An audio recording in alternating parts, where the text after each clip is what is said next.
Shine bright like a diamond. Assalamualaikum warahmatullahi wabarakatuh. Perkenalkan, nama saya Rifka Fadilah dengan NIM 19060026, Prodi Ekonomi Pembangunan dari Fakultas Ekonomi Universitas Negeri Padang. Baiklah, dosen pembimbing akademik Ibu Yeniwati SEME. Baiklah, pada kesempatan ini saya akan menjelaskan materi tentang sosialisme sebelum Marx pada mata kuliah Sejarah Pemikiran Ekonomi. Pemikiran-pemikiran ekonomi beraliran sosialis secara garis besar dapat dipilih atas 3 kelompok. Yang pertama yaitu dari kelompok pemikir sosialisme sebelum Marx, yang kedua pandangan Marx dan Engels, yang ketiga kelompok pemikir sesudah Marx. Yang pertama ada submaterinya, pengertian sosialisme atau komunisme. Menurut Mill, sosialisme ini ialah kegiatan menolong orang-orang yang tak beruntung dan tertindas. Kegiatan ini dilakukan dengan sedikit mungkin bergantung dari bantuan pemerintah. Sosialisme oleh sementara orang juga diartikan sebagai bentuk perekonomian dan pemerintahannya paling kurang bertindak sebagai pihak yang dipercayai oleh seluruh warga masyarakat. Pemerintah juga sebagai pihak yang menasionalisasikan industri-industri besar seperti pertambangan, jalan-jalan dan jembatan, kereta api, dan cabang-cabang produksi lain yang menyangkut hajat hidup orang banyak. Dalam bentuk yang paling lengkap, sosialisme melibatkan pemilikan semua alat-alat produksi, termasuk alat-alat di dalamnya, yaitu seperti tanah-tanah pertanian oleh negara dan menghilangkan milik swasta, menurut Brinton pada tahun 1981.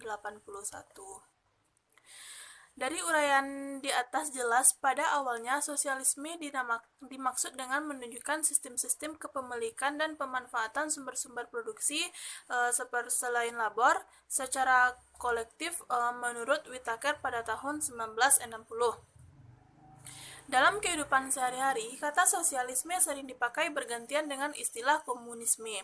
Antara sosialisme dan komunisme memang tidak banyak perbedaannya.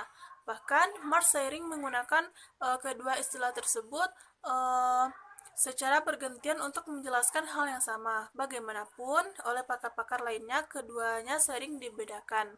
Sejak revolusi Bolshevik pada tahun 1917, istilah sosialisme sering digantikan dengan komunisme. Menurut Brinton pada tahun 1981, sosialisme menggambarkan pergeseran milik kekayaan ke swasta ke pemerintahan yang berlangsung secara perlahan-lahan melalui prosedur peraturan pemerintah dengan memberikan kompensasi pada pemilik-pemilik swasta. Sementara itu, dalam komunisme peralihan pemilikan dari swasta ke tangan pemerintah tersebut digambarkan terjadi secara cepat dan revolusioner. Dilakukan secara paksa dan tanpa kompensasi. Jadi, walaupun tujuan sosialisme dengan komunisme sama, cara untuk mencapai tujuan ini sangat berbeda. Kata komunisme secara historis sering digunakan untuk menggambarkan sistem-sistem sosial, barang-barang dimiliki secara bersama-sama dan distribusi untuk kepentingan bersama-sama sesuai dengan kebutuhan masing-masing anggota masyarakat. Aliran sosialisme sebelum Marx yang lebih bersifat utopis sering dimasukkan ke dalam sosialis, sedangkan sosialisme yang dikembangkan Marx digolongkan di dalam komunis. Cara lain menamakan sosialisme Marx adalah Marxisme. Disebut Marxisme karena jasa Marx sangat besar dalam mengembangkan dan mempopulerkan aliran sosialis komunis ini. Akan tetapi, kemudian paham Marxisme ini juga mengalami perkembangan. Jenis-jenis Marxisme juga bervariasi, mulai dari Marxisme ortodoks, neo-Marxis, human Marxis, aliran kiri baru atau New Left, sosialis independen, dan sebagainya. Submateri yang kedua ada sosialisme utopis. Untuk menjamin bahwa tiap pemimpin mencurahkan seluruh waktunya hanya untuk masyarakat, negara menjamin segala kebutuhannya. Hal ini karena para pejabat negara tidak diperkenalkan mempunyai hak milik. Tokoh-tokoh sosialis utopis yang paling terkenal adalah Sir Thomas More pada tahun 1478 sampai 1535.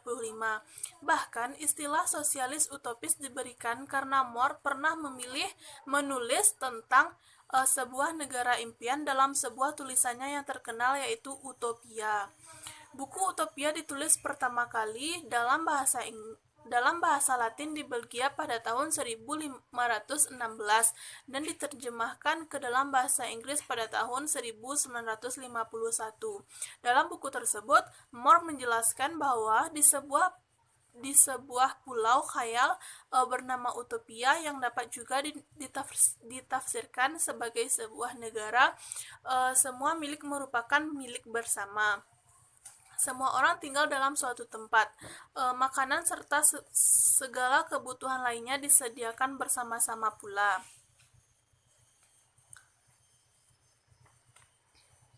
Tulisan-tulisan lain yang senada dengan Utopia More cukup banyak. Antara lain dapat dilihat dari karangan Tommaso Campanella pada tahun 1568 sampai 1639. Francis Bacon dan James Harrington. Tommaso Campbell dari Italia menulis sebuah buku berjudul Civitas Solis. Judul tersebut secara sederhana berarti kota matahari atau City of the Sun.